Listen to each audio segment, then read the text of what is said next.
रामलल्लाच्या प्राणप्रतिष्ठा सोहळ्याची तारीख जसजशी जवळ येते तसतसं राम भक्तांची उत्कंठा देखील वाढत चालली आहे।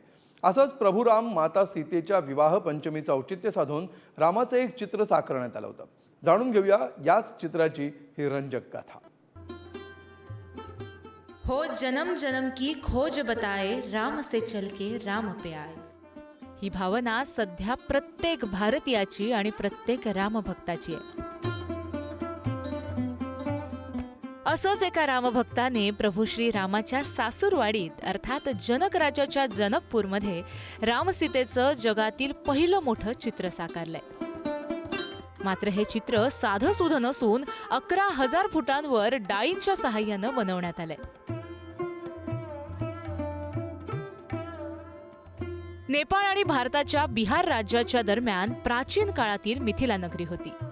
तिथल्या सिरध्वज जनक राजाची कन्या म्हणजे देवी सीता।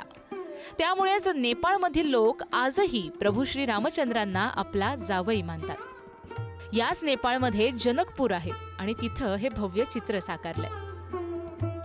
कसं आहे हे भव्य चित्र?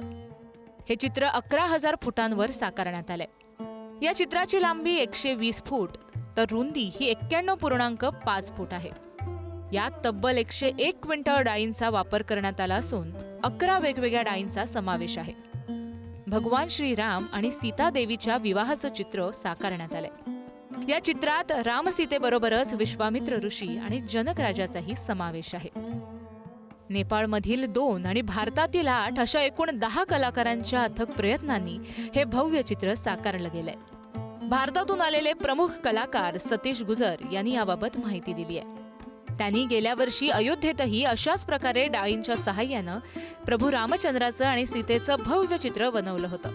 हे चित्र 10,800 चौरस फूट एवढ्या मोठ्या जागेमध्ये साकारण्यात आलं होतं। अनाज से श्री रामचंद्र जी, जानकी माता, विश्वामित्र जी और जनक जी का एक पोर्ट्रेट तैयार किया है जो कि पूरा अनाज से है। 101 क्विंटल अनाज का यूज़ हुआ है और ये 11,011 स्क्वायर फीट में है जो कि एक वर्ल्ड रिकॉर्ड है। और दूसरी बात कि यहाँ पर जो हम लोग आए हैं वो विवाह पंचमी के अवसर पर है, क्योंकि विवाह पंचमी एक बहुत बड़ा उत्सव माना जाता है।